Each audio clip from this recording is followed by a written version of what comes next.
I never expected my son Marcus would try to kill me. That thought hadn't crossed my mind when I walked into his kitchen that Christmas Eve dizzy and searching for water. But when I saw the small glass vial hidden behind the coffee maker, its label reading, ethylene glycol, antifreeze, next to my half-empty wine glass with lipstick marks that weren't mine, I understood everything. My successful son, the one I'd given everything to, was poisoning me for my money. 6 weeks before that horrifying Christmas Eve discovery, I was sitting in my home office, sorting through the mail that had accumulated while I was visiting my sister Eleanor in Phoenix. The November air in Burlington, Connecticut, carried that crisp promise of winter, and I was looking forward to a quiet holiday season. At 68, after building Hartford Pharmaceutical Solutions from a small distribution company into a multi-million-dollar enterprise before selling it 3 years ago, I had earned my peace.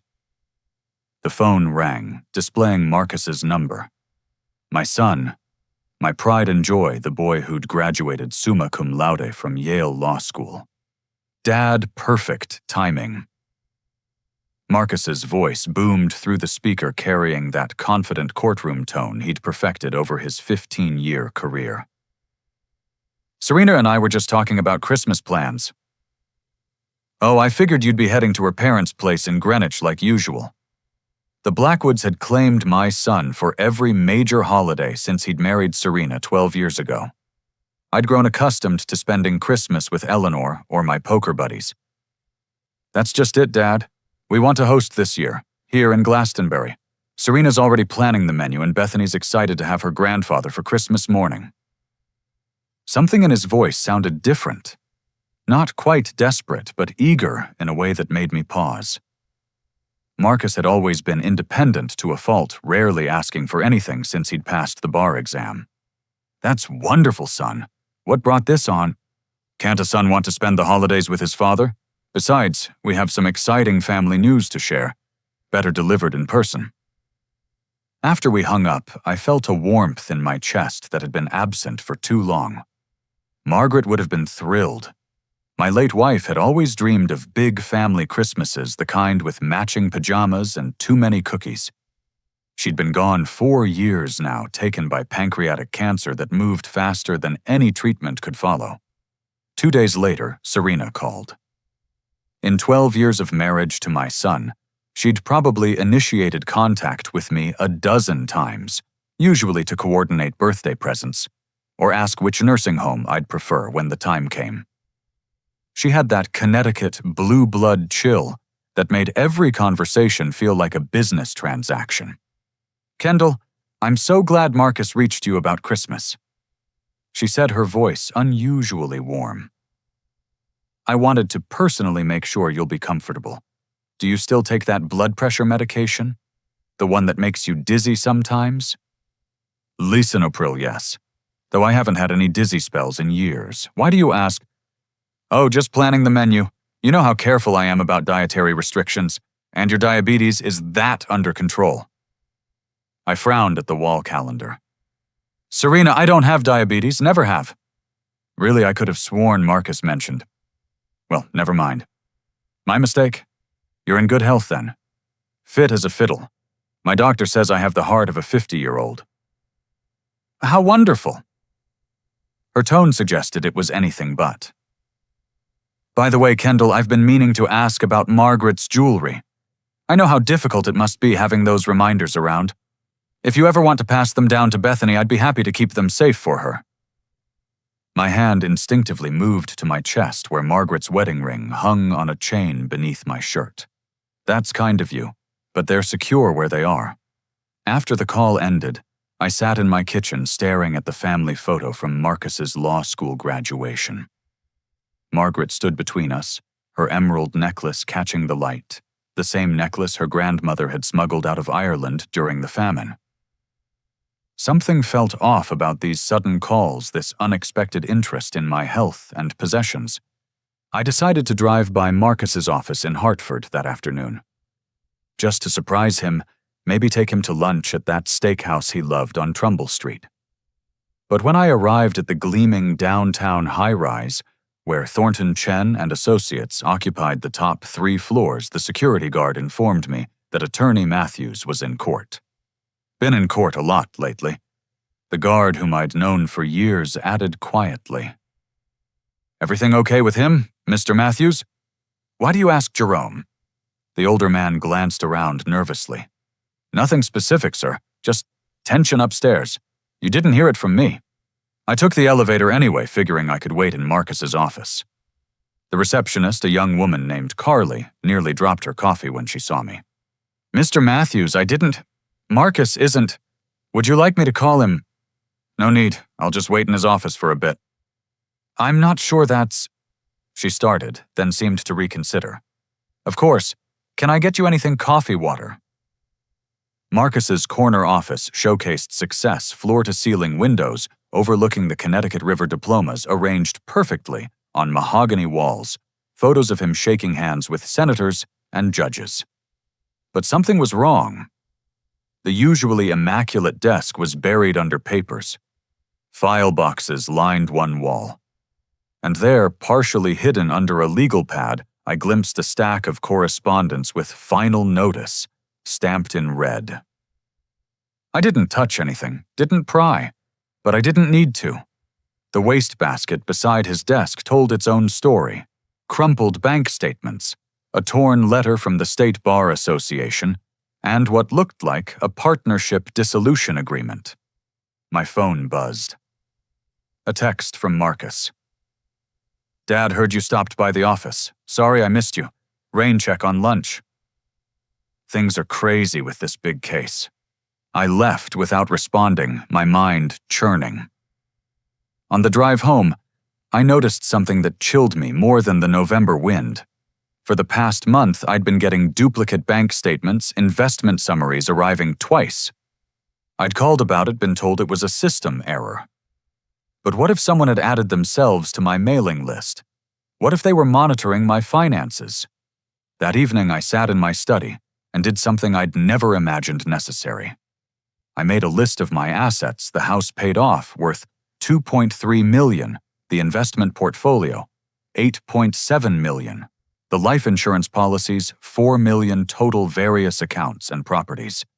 Nearly $16 million in total, not counting Margaret's jewelry collection. Then I made another list, people who knew about my wealth. It was disturbingly short.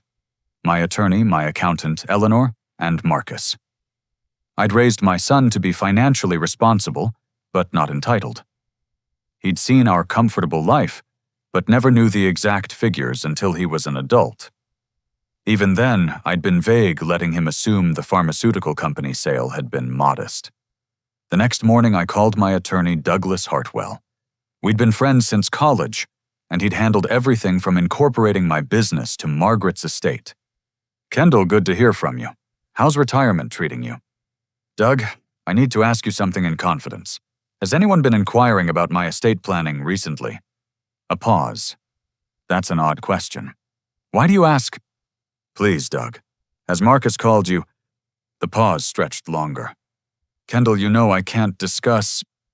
"He has, hasn't he?" "He had some questions about Connecticut inheritance law. General questions. Said he was researching for a case." My stomach turned. "What kind of questions?" "Power of attorney competency evaluations, how trusts can be challenged." I assumed it was for a client. Should I not have? After promising Doug I'd explain later, I hung up and stared at Margaret's portrait above the fireplace. She'd always worried about spoiling Marcus, about giving him too much too easily. I'd dismissed her concerns, proud of our successful son. Now, sitting in the home we'd built together, I wondered if she'd seen something I'd missed.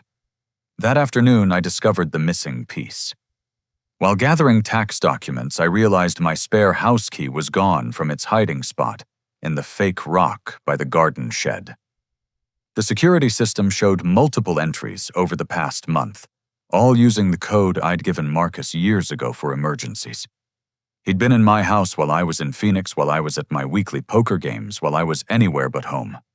I changed the locks that day. Changed the security codes, too. And I started documenting everything in a journal, though I prayed I was just being paranoid. Surely my son, my Marcus, wasn't capable of what these pieces suggested. But then Thanksgiving arrived, and with it the first attempt on my life. The drive to Marcus's house in Glastonbury on Thanksgiving morning should have filled me with anticipation. Instead, my hands gripped the steering wheel as I navigated through the Connecticut countryside, yellow and brown leaves swirling across the road like warnings. I'd spent the 2 weeks since discovering the missing key in a state of hypervigilance, installing hidden cameras in my home, and even downloading a recording app on my phone. Doug Hartwell had raised an eyebrow when I'd asked about protecting assets from family members, but had drawn up the paperwork anyway. Marcus's colonial sat on 3 acres in an upscale development, all matching mailboxes and invisible fences. As I pulled into their circular driveway, I noticed 2 new vehicles, a white Range Rover and a black Tesla Model S. The temporary tags were still attached. Strange purchases for a man whose office was drowning in final notices. Serena answered the door wearing a burgundy dress that probably cost more than most people's mortgage payments. Her smile was as perfectly applied as her lipstick. "Kendall, don't you look wonderful? Is that a new jacket?" It wasn't. Margaret had bought it for me 5 Christmases ago. "Just something I pulled from the closet. The house smells incredible. I've been cooking since dawn. Marcus is in his study and Bethany should be down shortly. Can I get you something to drink? Wine whiskey?" "Just water for now, thanks." Her smile flickered for just a moment. "Of course. Make yourself comfortable in the living room." The house felt different. Not just the new cars outside, but inside too. A massive new television dominated one wall. The furniture had been rearranged, and several expensive-looking pieces had been added. Modern art I didn't recognize hung where family photos used to be. Bethany appeared at the top of the stairs, and my heart lifted. At 16, she carried herself with Margaret's quiet grace. But something was wrong. Her usual bright smile seemed forced, and dark circles shadowed her eyes. "Hi, Grandpa," she said, descending slowly. "There's my favorite granddaughter." "Your only granddaughter," she replied, our traditional exchange, but without her usual laugh. She hugged me tightly, holding on longer than normal. As she pulled away, she glanced toward the kitchen where we could hear Serena clattering dishes, then looked back at me with an expression I couldn't quite read. "How's school?" I asked. "Fine." Another glance toward the kitchen. "Actually, I'm thinking about early graduation, maybe starting college sooner." "That's ambitious. Where are you thinking of applying?" "Anywhere," she said quietly. "Away." Before I could probe further, Marcus emerged from his study. My son had inherited my height, but not my build, staying lean where I'd gone broad. Usually, he carried himself with courtroom confidence. Today, he seemed wound tight as a spring. "Dad, happy Thanksgiving." His hug was perfunctory, his cologne unable to mask the scent of whiskey. "Starting early, are we?" I nodded toward his tumbler. "It's a holiday. Besides, I've earned it. Just landed a major client." He took another sip. "Medical malpractice case. 7 figures easy." I thought of the dissolution agreement in his wastebasket, but kept quiet. Dinner was served at 2 in the formal dining room I'd only seen used twice before. Serena had indeed outdone herself turkey, with all the traditional fixings, enough food for 12 people rather than 4. She hovered constantly, refilling plates before they emptied, topping off wine glasses with expensive Bordeaux. "This is incredible, Serena," I said and meant it. "Oh, it's nothing. I just want family dinners to be special. Speaking of which, Kendall, I made your favorite dessert." I paused, fork halfway to my mouth. "My favorite? Sugar-free apple pie because of your diabetes." "I don't have diabetes, Serena. We discussed this." She laughed, a tinkling sound like breaking glass. "Oh, I'm so forgetful. Well, I made it sugar-free anyway. Healthier for everyone." The meal continued with forced conversation. Marcus dominated talking about cases and victories that sounded increasingly fictional. Bethany pushed food around her plate, eating little, and Serena watched me with an intensity that made my skin crawl, especially as she served me specifically from certain dishes. "Dad, you've barely touched your stuffing," Marcus observed. "Serena made it from Mom's recipe." That was impossible. Margaret's stuffing recipe was a closely guarded secret she'd only shared with me. But I took a large forkful anyway, not wanting to cause tension. It tasted nothing like Margaret's, and underneath the sage and onion was something else. Something metallic. Delicious, I lied, washing it down with water instead of wine. As the meal progressed, a strange sensation crept over me. Not quite nausea, but a disconnection, as if I was floating slightly outside my body. The conversation became harder to follow. Serena's face seemed to blur and shift. "Are you all right, Grandpa?" Bethany's voice came from very far away. "Just a bit warm." I managed, though the room had started to tilt. "Maybe you should lie down," Serena suggested quickly. "All that turkey makes everyone sleepy." I excused myself to the bathroom, gripping the walls for support. In the mirror, my reflection looked pale, but not alarmingly so.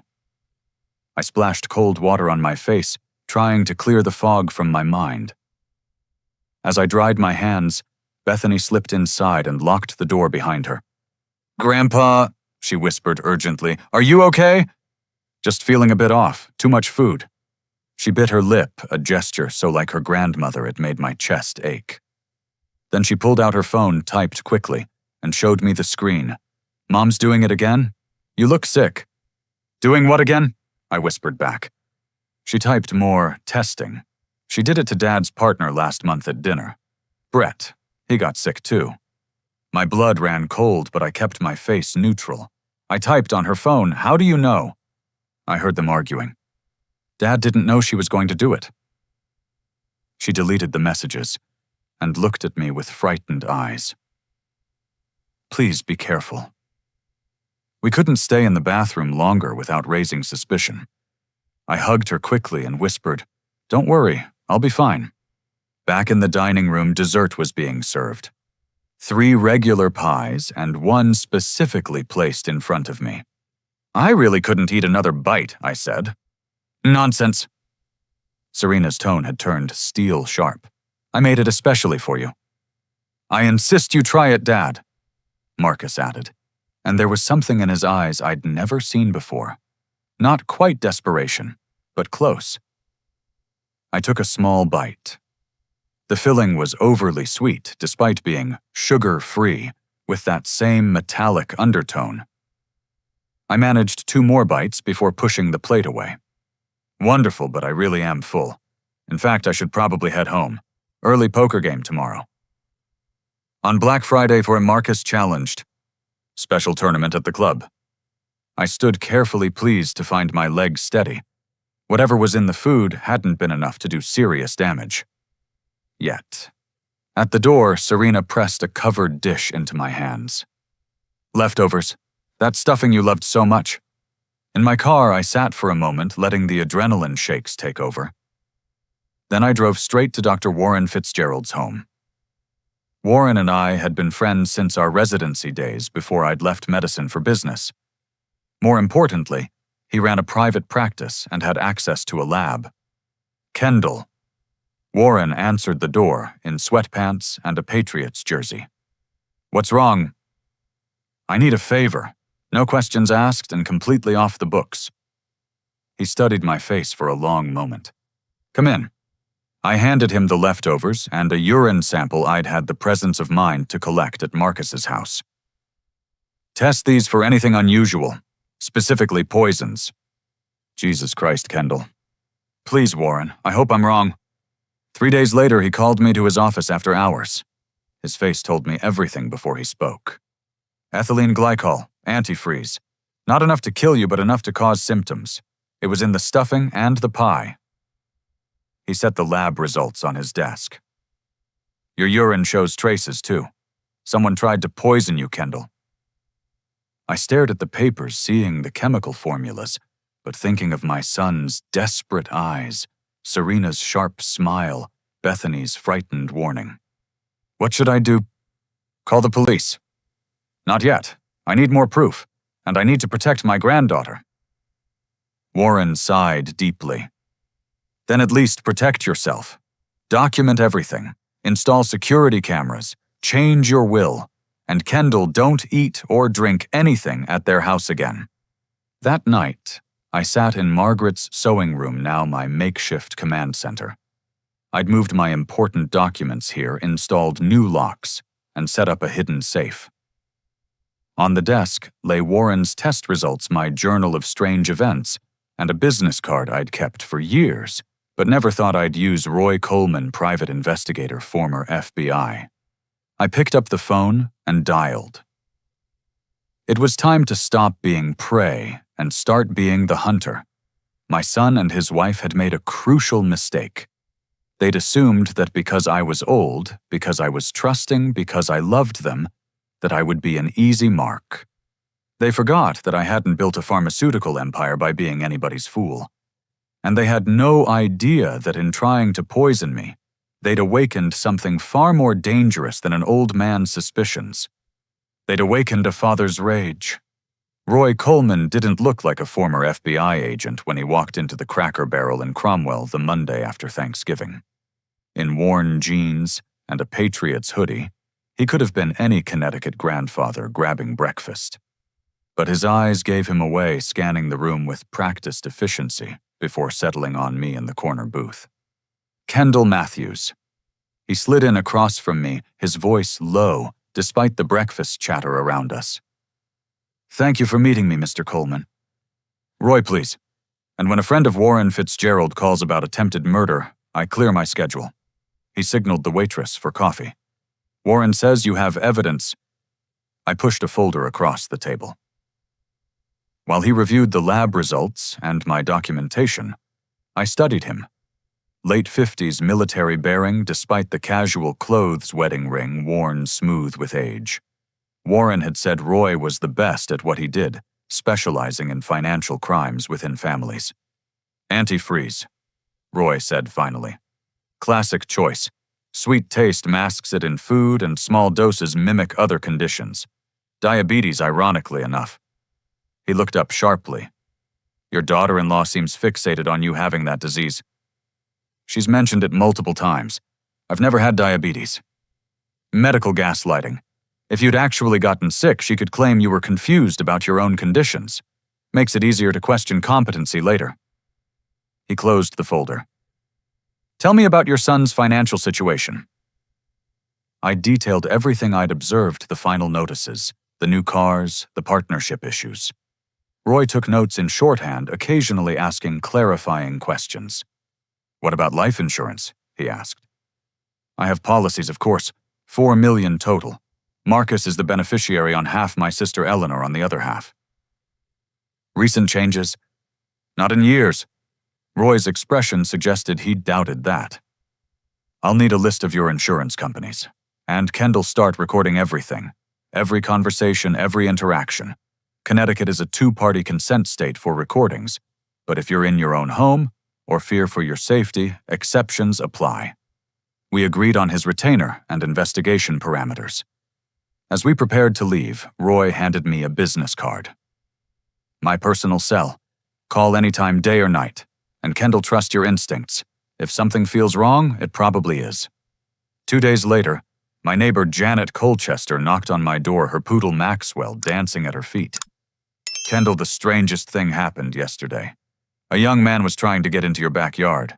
When I asked what he was doing, he said he was checking the meter, but he ran off when I said I was calling the police. My security cameras confirmed her story. A man in a utility vest had indeed tried to access my property, but the footage clearly showed him attempting to jimmy the back door, not read any meter. I forwarded the video to Roy and upgraded my security system that afternoon. Meanwhile, I followed Roy's advice about recordings. I'd purchased several devices, a pen that recorded a phone app that automatically saved conversations, even a small device that looked like a car key fob. It felt like paranoia until it saved my life. The call came Thursday evening, Marcus sounding stressed. "Dad, I need to ask you something and please don't take this the wrong way." I activated the recording app. "What's on your mind, son?" "It's about your will. Serena and I were doing our own estate planning and our lawyer asked about family medical histories, genetic conditions. It got me thinking about making sure all our paperwork is in order." "My will is in perfect order, Marcus. Doug Hartwell made sure of that." Of course. It's just, when was the last time you reviewed it? Laws change, tax implications shift. Maybe I could look it over as your son and a lawyer, I mean. No charge." He laughed, but it sounded forced. "I appreciate the offer, but Doug handles all that." "Right. Doug." A pause. "Dad, you'd tell me if anything was wrong, wouldn't you? With your health? I mean, Serena mentioned you seemed confused at Thanksgiving." My jaw clenched. I had a touch of food poisoning, nothing more. Food poisoning. From Serena's cooking. His voice rose slightly. "Dad, that's quite an accusation." "I'm not accusing anyone of anything, Marcus. Simply stating I felt unwell after eating." "Maybe it's your age. These things happen. Have you been forgetting things lately, misplacing items? Maybe it's time for a checkup." There it was. The groundwork for incompetency. I kept my voice level. "My memory is sharp as ever. In fact, I remember you entering my house multiple times while I was in Phoenix. Want to explain that?" Silence. Then, "You changed the locks." "I did. I was checking on things, watering plants, being a good son." "Without telling me." "I didn't want to worry you." His tone had turned cold. "Clearly I shouldn't have bothered. And clearly you're becoming paranoid. Maybe Serena's right. Maybe you do need help." He hung up before I could respond. The next morning, Roy called with his first findings. "You might want to sit down for this." I was already sitting in my study, but I gripped the desk edge anyway. "Tell me." "Your son has been very busy. First, he's been calling your insurance companies. Not just asking questions, but trying to verify he's the beneficiary. That's normal enough except for the frequency. 12 calls in the past 2 months. 12? It gets worse. 3 weeks ago, someone took out an additional life insurance policy on you. $2 million with Marcus as the sole beneficiary." The room spun. "That's impossible. I'd have to sign for that, undergo medical exams." "You'd think so. But the application was submitted online, signature forged. The medical questions were all answered, claiming you're in perfect health, non-smoker, no conditions. They used your real social security number and banking information for the premiums." "How did they get my banking information?" "Remember those visits to your house? I'm betting he photographed documents. The policy payments are being auto-drafted from one of your investment accounts, one that generates enough monthly dividends you might not notice an extra withdrawal." I pulled up my investment statements online, something I shamefully did too rarely. There it was, buried among legitimate transactions, monthly payments to Northwestern Mutual Life. "This is fraud," I said. "Multiple counts of it. But here's the interesting part. The policy has a 2-year contestability period. If you die after that from anything but homicide, it pays out regardless of application fraud. But if you die before 2 years and they can't prove the death was natural, the policy doesn't pay." I finished. "So they need me dead, but not obviously murdered. Hence the antifreeze. Small doses over time looks like kidney failure or other age-related decline." Roy paused. "There's more. I've been looking into your son's law practice. He's in serious trouble." Roy emailed me documents while we talked. Marcus's firm was hemorrhaging money, 3 major malpractice suits, 2 partners jumping ship, and Brett Thornton, the remaining name partner, was under investigation by the state bar for misappropriating client funds. Your son owes nearly $700,000 in loans, business and personal. The new car's leased in Serena's name with forged credit applications. They're living on borrowed time and other people's money." "My God," I breathed, staring at my wedding photo. Margaret smiled back forever, frozen in happiness. How did I not see this? "Don't blame yourself. People like your son are experts at maintaining facades, but we're going to stop them." Roy's voice turned hard. "I've already contacted some friends at the Connecticut State Police Financial Crimes Division. They're very interested, but we need more evidence of the murder plot itself. What do you suggest?" "Keep playing along. Let them think you're getting weaker, more confused. Document everything. And Kendall, update your will immediately. Add security provisions that make it harder to challenge. Doug Hartwell will know what to do." That afternoon, I met Doug at his office in West Hartford. He'd been my friend for 40 years, but I'd never seen him look so grave. "Attempted murder by your own son," he said, shaking his head. "Margaret would be heartbroken. She always worried I spoiled him." "You loved him. That's what fathers do." Doug pulled out legal pads. "Now let's make sure that love doesn't get you killed." We spent 3 hours restructuring everything. The house investments and accounts all moved into an irrevocable trust with Eleanor and Doug as co-trustees. We added specific language about mental competency, requiring evaluation by 3 independent physicians before any changes. Most importantly, we included a provision that if I died under suspicious circumstances, everything would be frozen pending a full investigation. "I want to add something else," I said. "An education trust for Bethany. Separate from everything else. Whatever happens, I want her protected." Doug's expression softened. "Of course, how much?" "$1 million.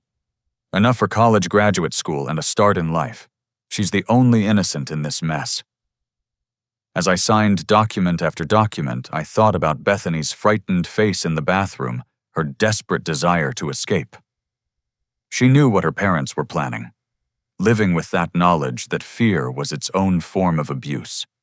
"One more thing," I told Doug. "If something happens to me, I want Roy Coleman to have full access to everything. All documents, all recordings, everything." "You really think they'll try again?" "I know they will. They're desperate, and desperate people do desperate things." How right I was. Because in 3 weeks on Christmas Eve, they would make their final fatal mistake. They would underestimate not just an old man's will to live, but a grandfather's determination to save the one family member worth saving. The trap was set. Now, all I had to do was survive long enough to spring it. The 3 weeks between my meeting with Doug and Christmas Eve passed in a blur of careful preparation. Roy Coleman had assembled a team that would make any FBI operation proud. Dr. Warren Fitzgerald monitored my health weekly, documenting my perfect blood work to counter any claims of natural decline. Doug Hartwell filed every legal protection imaginable. And Judge Harrison Pike, my Tuesday night poker buddy for 15 years, provided off-the-record guidance about evidence gathering. "Make sure everything is admissible," Harrison had advised over cards. "Record in your own home definitely. In your car, absolutely. If you feel threatened anywhere, document it. But Kendall, be careful. Cornered animals are dangerous." I'd also made a decision that broke my heart, but might save my life. I started playing the part they'd written for me. When Marcus called, I occasionally forgot things we'd discussed. When Serena texted about Christmas plans, I responded with subtle confusion about dates. It killed me to worry Eleanor when I seemed scattered during our calls, but I needed witnesses to my supposed decline. The hardest part was the loneliness. For the first time since Margaret's death, I felt truly isolated. My son wanted me dead. His wife was actively trying to kill me, and I had to pretend everything was normal while documenting their betrayal. Only Bethany's secret texts kept me grounded. She'd created a hidden Instagram account to communicate. "Grandpa Mom's been cooking all week. She keeps making special dishes just for you. They had another meeting with Brett yesterday. I heard your name a lot. Please be careful, I love you." That last message came on December 23rd, the day before I would drive to my own attempted murder. Christmas Eve morning dawned crisp and clear. I dressed carefully charcoal slacks, the burgundy sweater Margaret had given me our last Christmas together, and most importantly, the recording devices. The pen in my shirt pocket, the key fob in my pants, and a new addition, a small camera disguised as a button on my sweater. Before leaving, I placed a sealed envelope on my kitchen counter addressed to Roy. Inside were all my passwords, account numbers, and a letter to be opened if I didn't return. Then I loaded my car with presents, including a special bottle of wine from my collection. The wine was Roy's idea. "Bring something they have to open," he'd said. "Something expensive enough they won't refuse, but that you can track. We had it tested and sealed. If they tamper with it, we'll know." The bottle was a 1995 Chateau Margaux, worth about $3,000. More importantly, it was marked with invisible ink that would show under black light, and Roy had photographed every angle before I rewrapped it. The drive to Glastonbury felt different this time. Instead of paranoid hypervigilance, I felt calm determination. Whatever happened today, it would end the game one way or another. Marcus answered the door wearing a Santa sweater that would have made me laugh under different circumstances. His smile was too wide, his hug too enthusiastic. "Dad, Merry Christmas. You look great. Really great. How are you feeling?" "Wonderful, son. Excited to spend Christmas with my family." "Family, right. Of course." He helped me with the presents, his eyes lingering on the wine bottle. "Is that what I think it is?" "From my special collection. Thought we should celebrate properly." His grin turned genuine for the first time in months. "Absolutely! Serena will be thrilled!" The house was decorated like a magazine spread 12-foot tree designer ornaments, enough lights to be seen from space. But it felt cold staged. Even the fire crackling in the fireplace seemed artificial. Serena emerged from the kitchen in a green cocktail dress, her smile as perfectly arranged as the decorations. Kendall, Merry Christmas. Air kisses on both cheeks, a cloud of expensive perfume. "You look a bit pale. Are you feeling all right?" I played my part. "Oh, the drive was longer than I remembered. Kept taking wrong turns." Marcus and Serena exchanged a look I wasn't supposed to catch. "Well, you're here now," Serena purred. "Can I get you something to drink, eggnog wine?"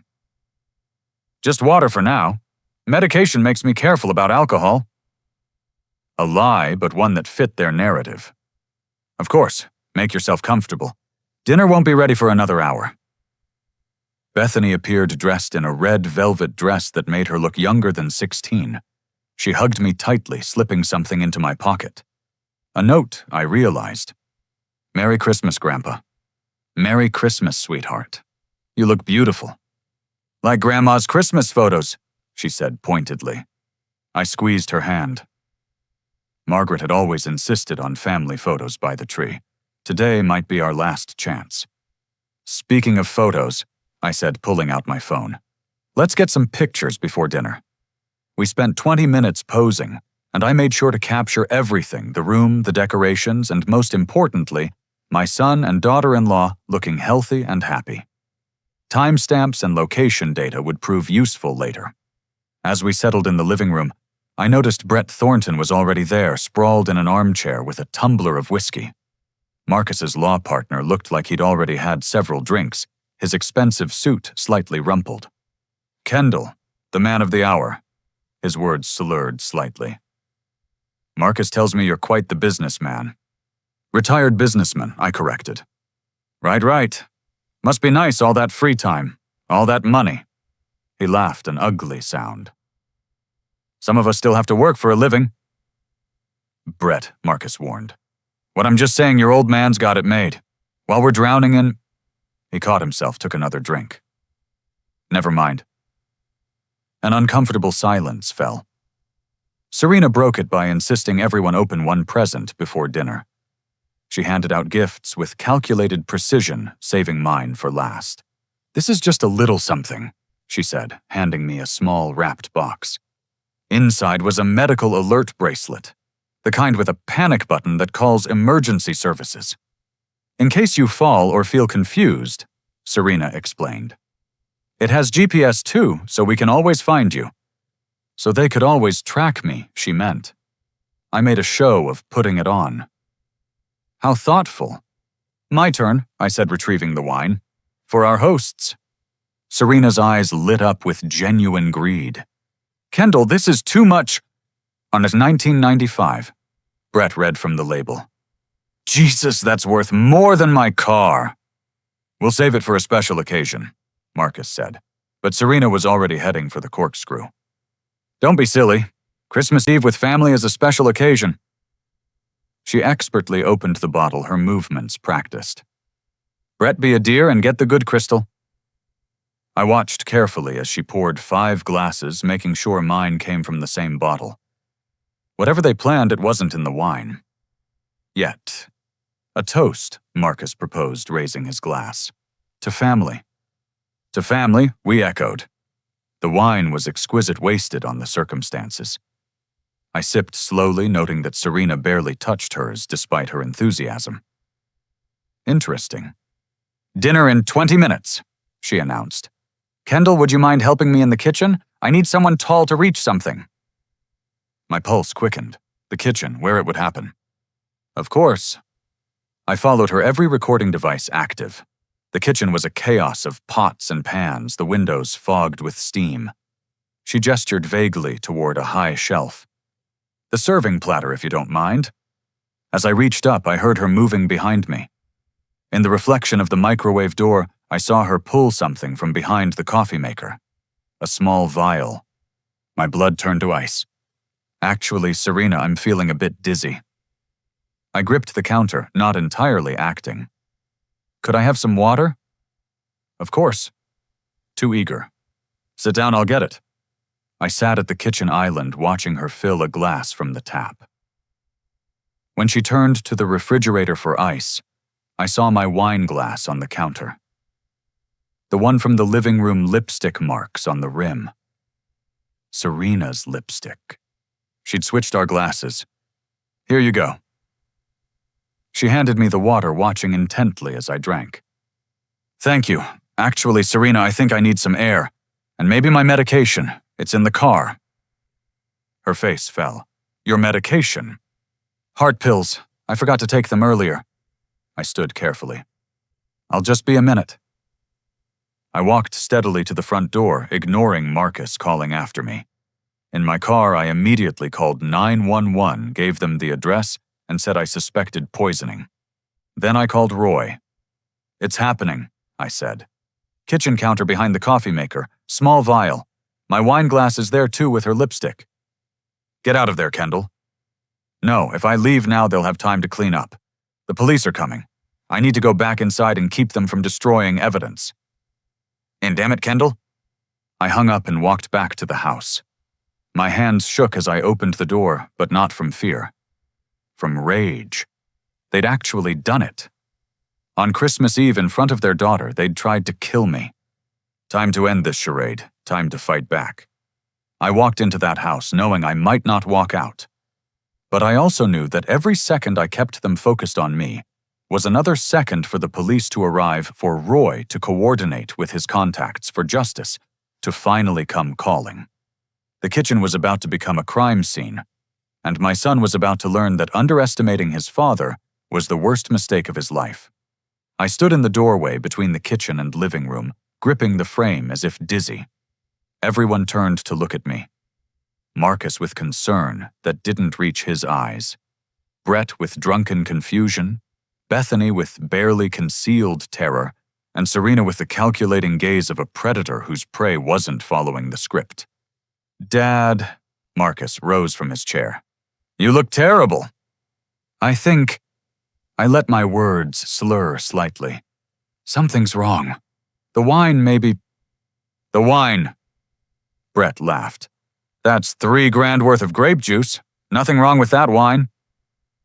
Serena moved quickly, too quickly. "Kendall, you should sit down. You're probably just overexcited. Christmas and all." She tried to guide me toward the living room away from the kitchen. I resisted, swaying back toward the kitchen.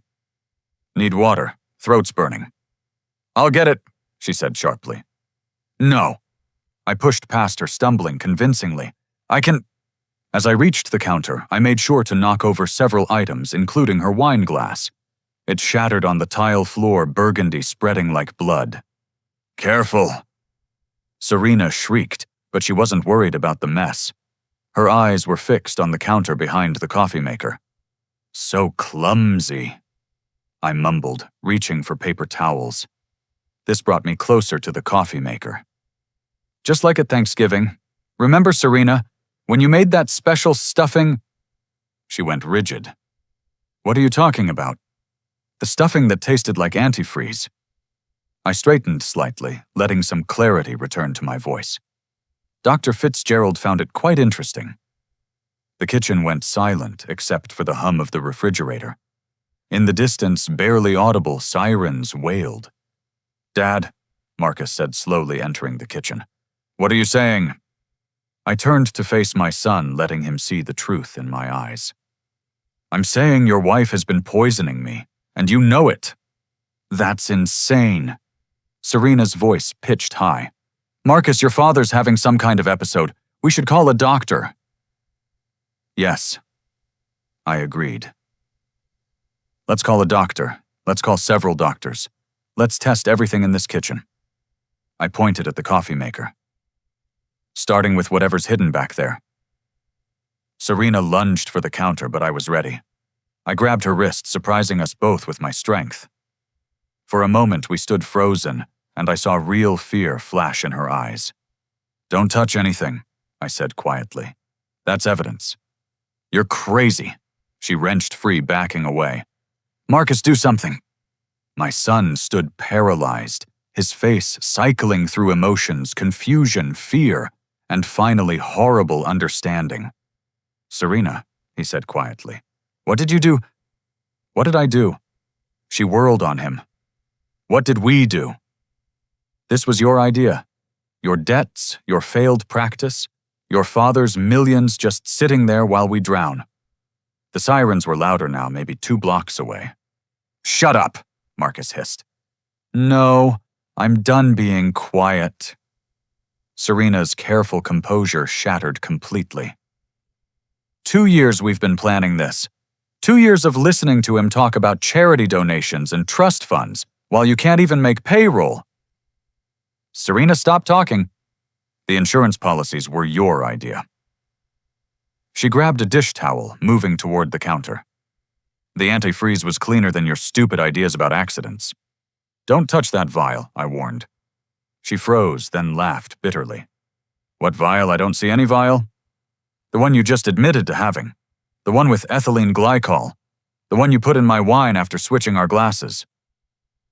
Her face went white. Behind her through the kitchen window, I saw police cars pulling up, lights flashing, but sirens now silent. Roy's advance warning had worked. They were positioning before announcing themselves. "Bethany," I called out. "Sweetheart, come here." My granddaughter appeared in the doorway, tears streaming down her face. "Bethany, go upstairs," Serena snapped. "No." I held out my hand to her. "Bethany, do you have your phone?" She nodded, pulling it out with shaking hands. "Have you been recording?" Another nod.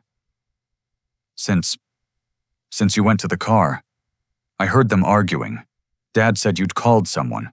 Mom said they had to get rid of the evidence. I thought if I recorded..." "You little bitch." Serena started toward her daughter, but I stepped between them. "Enough," I said, my voice carrying the authority of boardrooms and negotiations. "It's over." The doorbell rang. Then pounding. "Police, open up!" "I'll get it." Brett slurred, stumbling toward the foyer, obviously trying to escape the kitchen drama. "Nobody move." Marcus said, some courtroom instinct finally kicking in. "Nobody say anything else." Too late for that, son. I pulled out my phone, showing him the recording app. Every word's been documented. The pounding intensified. "Open the door now!" Brett must have complied, because suddenly the house filled with uniforms. State police, not local. Roy had called in serious favors. Kendall Matthews. A detective in a sharp suit approached. "Detective Patricia Morgan, State Police. Are you all right, sir?" "I'm fine, Detective, but I believe there's evidence of attempted murder in this kitchen, behind the coffee maker and possibly in the wine glasses." "Don't listen to him," Serena shrieked. "He's sick, delusional. Tell them Marcus..." My son said nothing. He stank into a kitchen chair like a marionette with cut strings. "Ma'am, I need you to step away from the counter," Detective Morgan said firmly. 2 officers moved to flank Serena. "This is ridiculous. I want a lawyer." "That's your right. But first, we're securing this scene." Morgan nodded to her team. "Full forensics workup? Bag everything." An officer with a camera began photographing while another carefully retrieved the vial from behind the coffee maker. Even from across the room, I could see the label, ethylene glycol. "Is that antifreeze?" Morgan asked. "It's not mine," Serena protested. "Someone planted it." "Right next to the wine glasses," the officer noted. "One broken on the floor, one here with lipstick." "Bag those too," Morgan ordered. She turned to me. "Mr. Matthews, we have paramedics outside. You should be examined." "I didn't drink from the poisoned glass," I said. "She switched them, but I noticed." "He's lying." Serena was backing toward the dining room now. "Marcus, tell them he's lying." My son finally looked up and I saw he was crying. "Dad, I didn't know she was actually going to—" "Shut up," Serena screamed. "Shut your fucking mouth!" "Mrs. Matthews." Detective Morgan said calmly, "I'm placing you under arrest for attempted murder. You have the right to remain silent."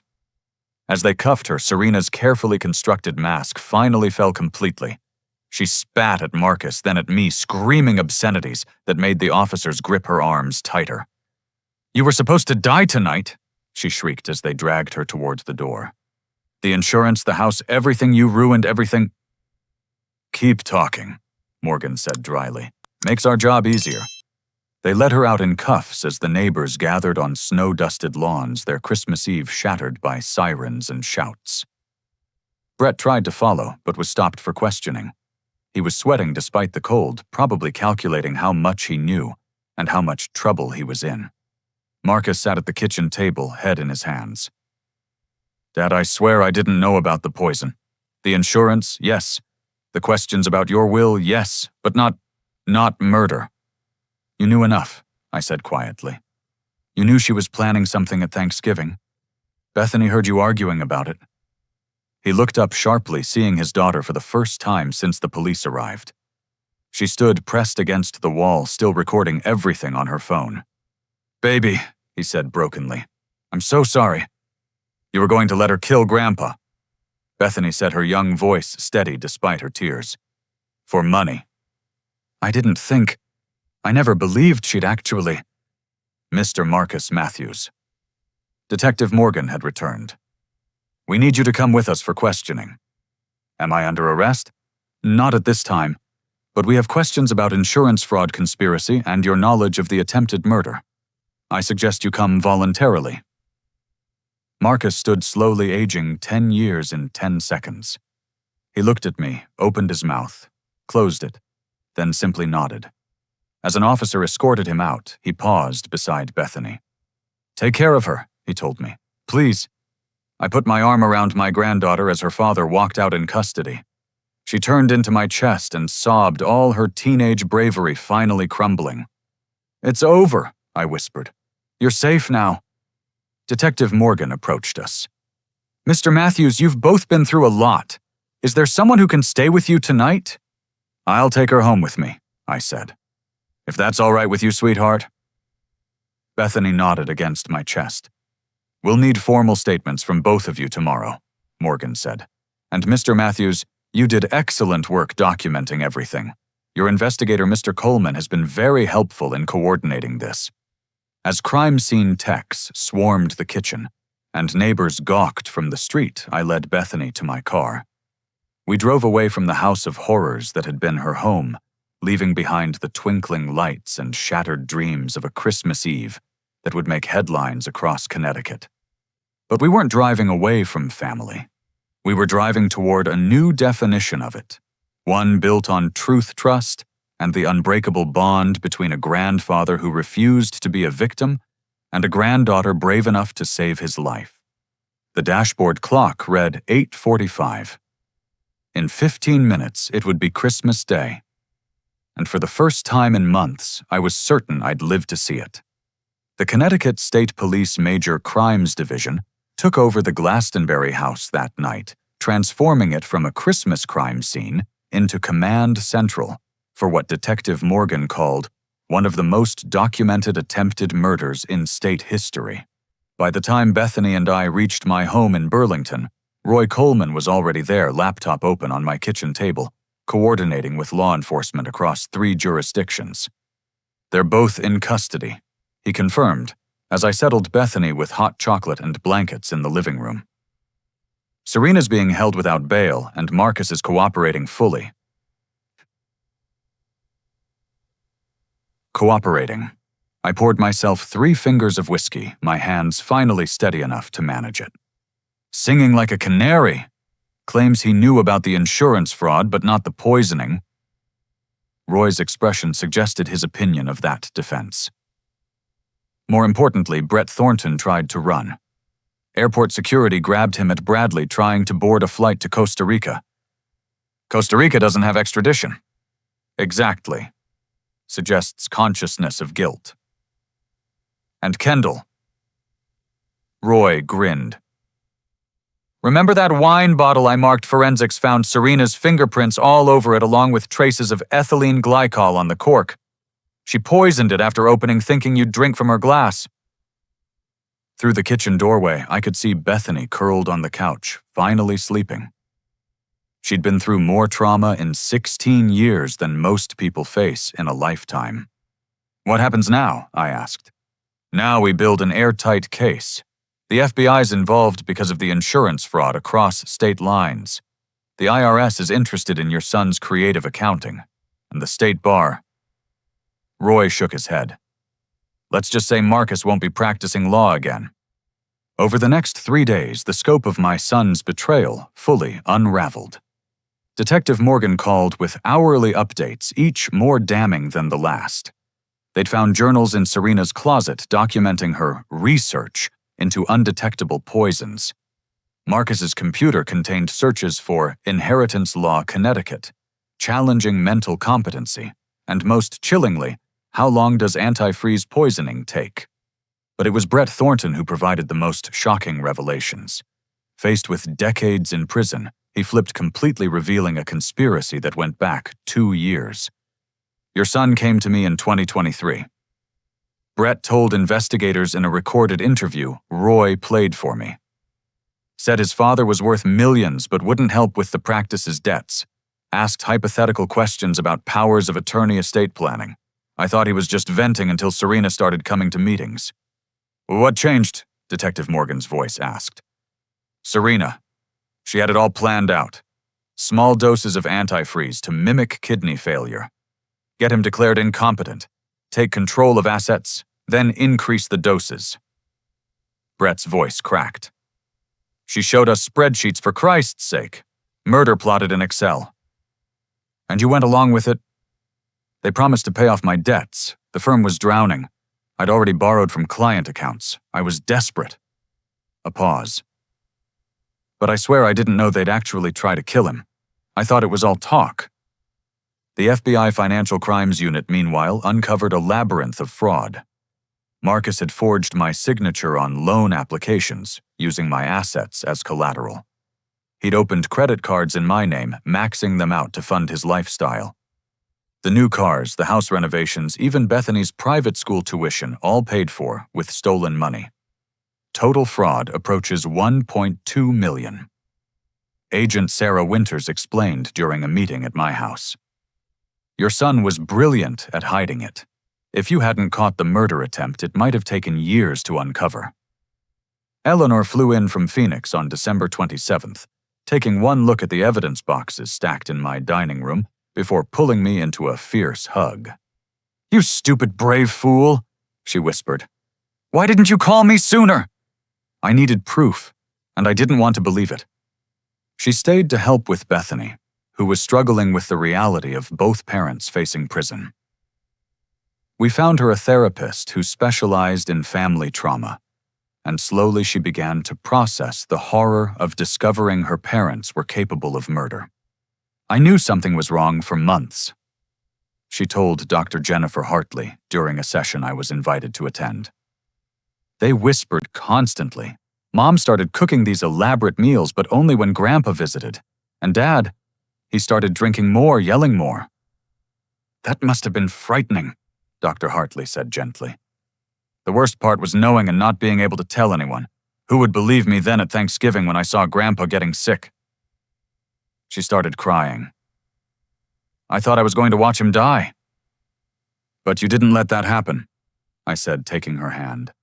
You warned me, you recorded them. You saved my life, sweetheart. The legal proceedings moved with surprising speed. On January 2nd, a grand jury indicted both Marcus and Serena on multiple counts: attempted murder conspiracy to commit murder insurance, fraud, elder abuse, identity theft, and forgery. Brett faced similar charges minus the attempted murder. The media circus was instant and overwhelming.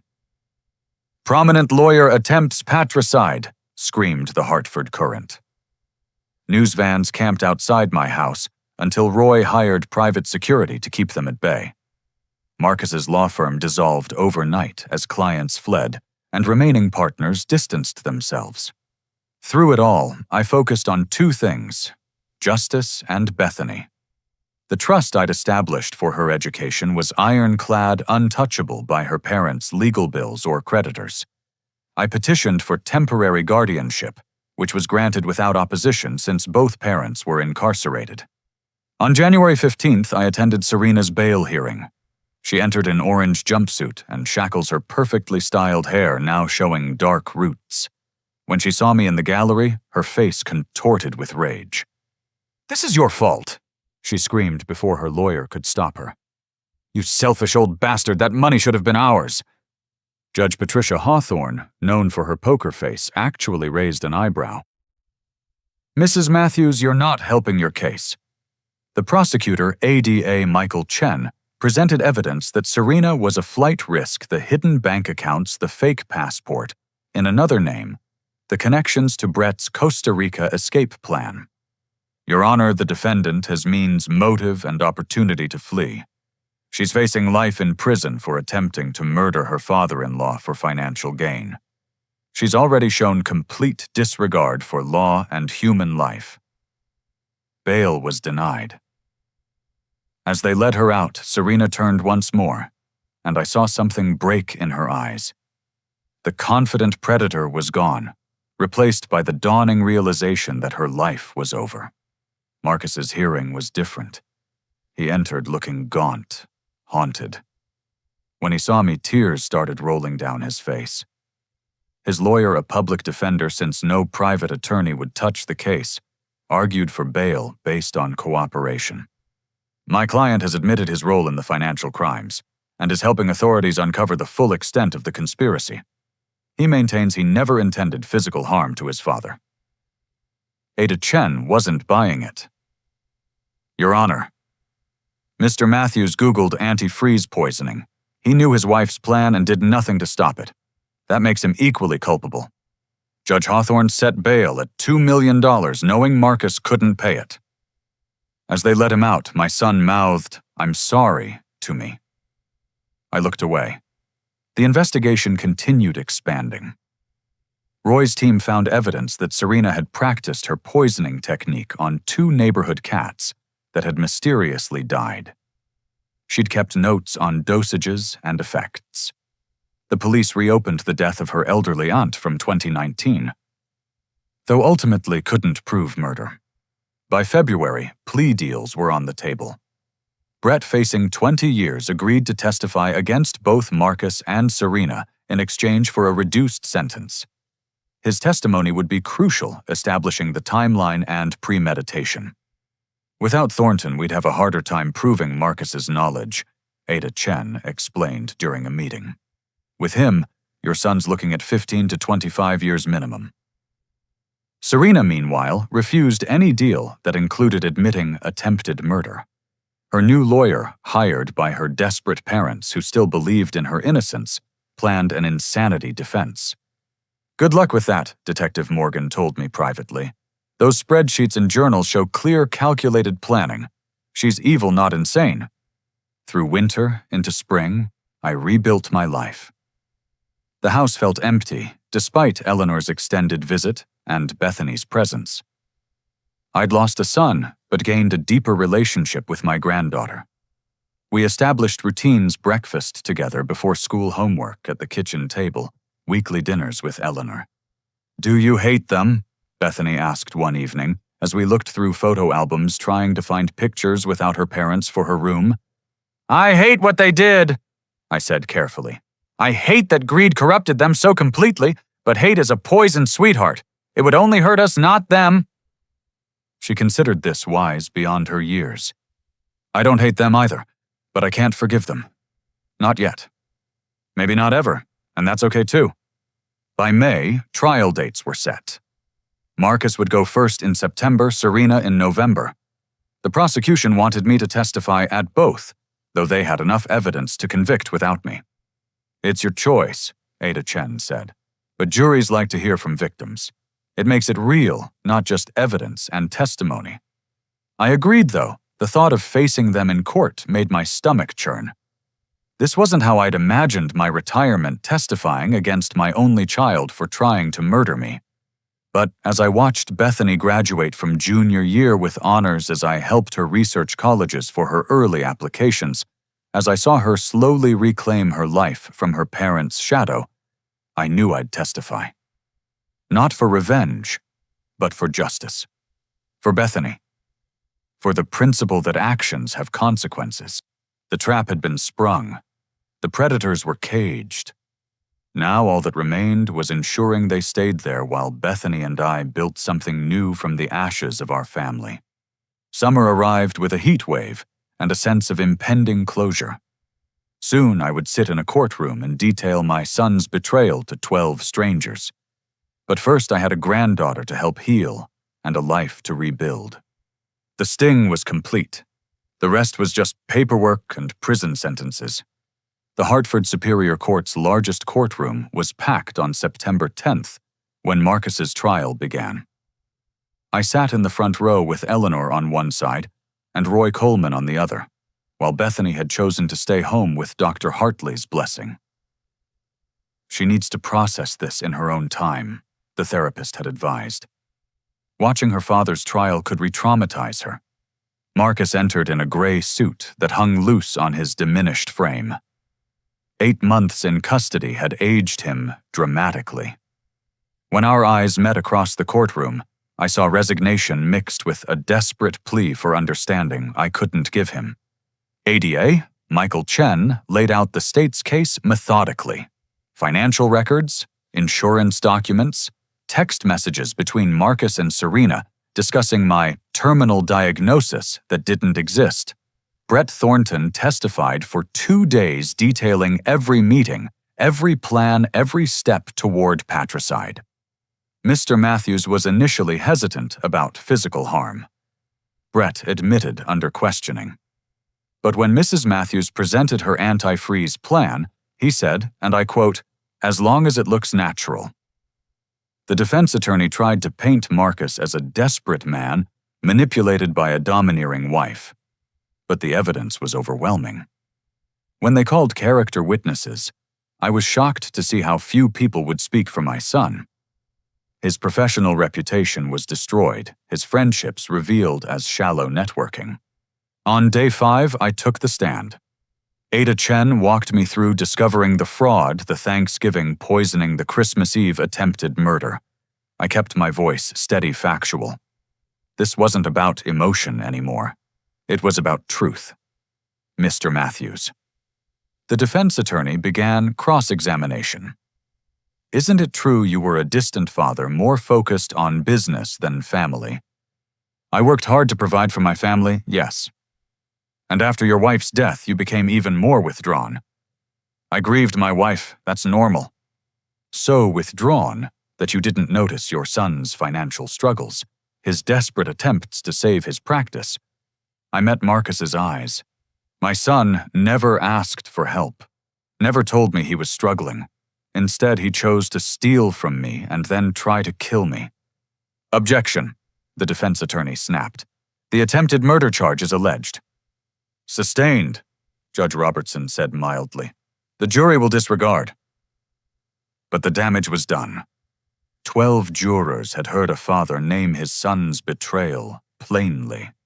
The verdict came on September 18th, guilty on all counts. Marcus stood stoic as the judge pronounced sentence 22 years, with possibility of parole in 15. As they led him away, he turned once more. "Take care of Bethany," he called out. "Please." I nodded. It was the only request from him I'd ever honor again. Serena's trial in November was a different spectacle. She'd fired 3 lawyers, finally settling on a showboat defender who played to the media cameras. She entered each day dressed impeccably, somehow maintaining her appearance despite incarceration. Her parents sat behind her willfully blind to their daughter's evil. The evidence against her was even more damning than against Marcus. The prosecution presented her journals like a horror novel, detailed notes on poison dosages, observations of my symptoms, financial projections of life post-murder. One entry dated November 27th read, "K seemed disoriented after dinner. Excellent. M worried, but I convinced him it's working. 2 more months maximum. Must increase dose at Christmas." When they played Bethany's recording from Christmas Eve, Serena's mask finally slipped. Her own voice screaming about insurance, and my supposed death echoed through the courtroom. Several jurors looked physically ill. I testified again this time, detailing finding the vial, the switched wine glasses, her obsession with my non-existent diabetes. Under cross-examination, Serena's attorney tried to claim I was confused, possibly suffering from dementia. "Mr. Matthews, isn't it possible you misunderstood my client's concern for your health? She tried to poison me with antifreeze multiple times. What's to misunderstand?" The jury deliberated less than 3 hours. Guilty on all counts, including attempted murder in the 1st degree.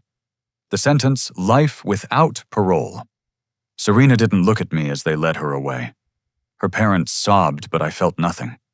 She was a stranger who'd worn my daughter-in-law's face while planning my death. With the trials over, healing could truly begin. Bethany started her senior year with remarkable resilience, throwing herself into college applications. She'd decided on criminal justice inspired by Detective Morgan and Ada Chen. "I want to help people like they helped us," she explained over one of our weekly dinners with Eleanor. "Maybe become a prosecutor, make sure people like Mom and Dad face justice." Her college essay about choosing truth over family loyalty was powerful enough to generate early acceptance letters from several top universities. When Georgetown offered a full scholarship, she cried in my arms, the good kind of tears this time. That December, as the 1st anniversary of the Christmas Eve attempt approached, I made a decision. The money that Marcus and Serena had tried to kill me for would go toward preventing similar crimes. The Margaret Matthews Foundation launched in January with $10 million in funding. Its mission protecting elderly Americans from financial exploitation and family violence. We partnered with the National Center on Elder Abuse, funded research, and provided legal resources for victims. "Your grandmother would be proud," Eleanor said at the Foundation's opening gala. "Taking something horrible and making something good from it." Detective Patricia Morgan, now a close friend, became our law enforcement liaison. Ada Chen joined the board.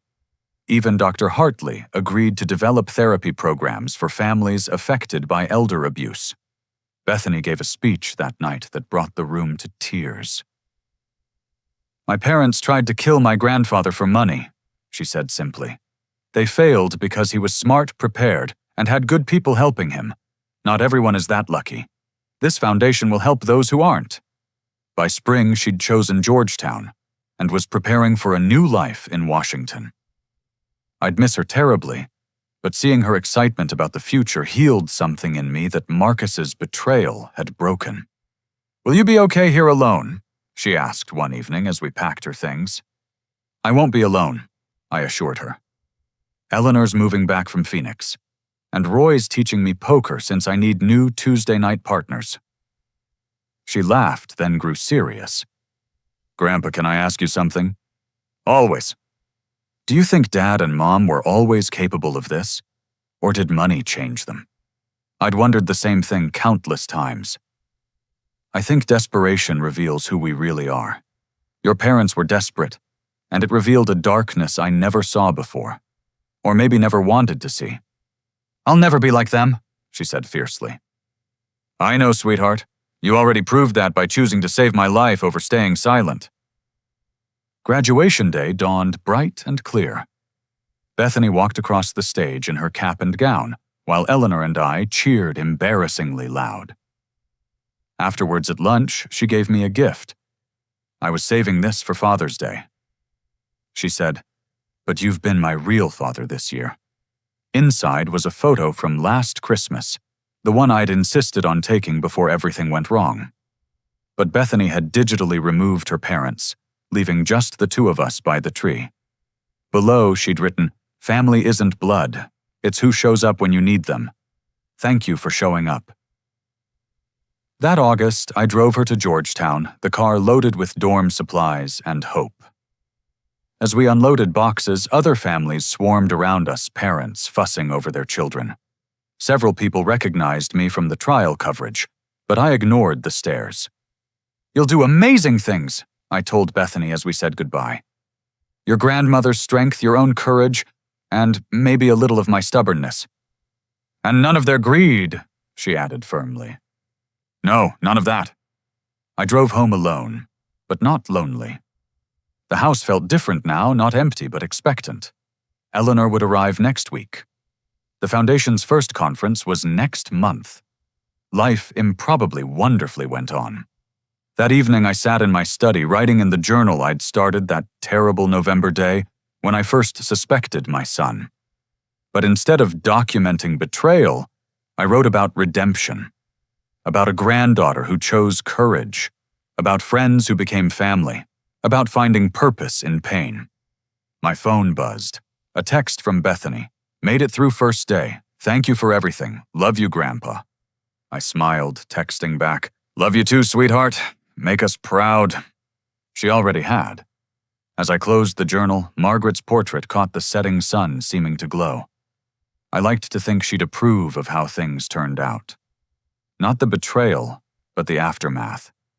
The way love ultimately triumphed over greed. My son and his wife had tried to kill me for money. They'd failed because evil, no matter how carefully planned, cannot stand against truth backed by courage. They'd lost everything freedom, family, future. Meanwhile, I'd gained a deeper relationship with my granddaughter, a purpose for my remaining years, and the knowledge that I could survive anything. Some might call it justice, others karma. I just called it the natural consequence of choosing darkness over light, greed over love, betrayal over loyalty. As night fell over Connecticut, I raised a glass of that good wine, the kind not laced with antifreeze, to absent friends and present blessings. Tomorrow would bring new challenges, new opportunities to help others facing family betrayal. But tonight I was simply a grandfather who'd survived the unthinkable and emerged not bitter but better. And that perhaps was the greatest revenge of all. If you've experienced betrayal from those you trusted most, remember that survival is its own victory. Have you or someone you know faced family exploitation? What signs did you miss or catch in time? Share your thoughts below. If this story resonated with you, please like and subscribe for more content about overcoming life's unexpected challenges. And consider sharing this with someone who might need to hear that surviving betrayal is possible. Thank you for reading, and remember, the best revenge against those who try to break you is to emerge stronger, wiser, and more compassionate than before. Stay safe, trust wisely, and never let anyone make you question your worth, no matter who they are.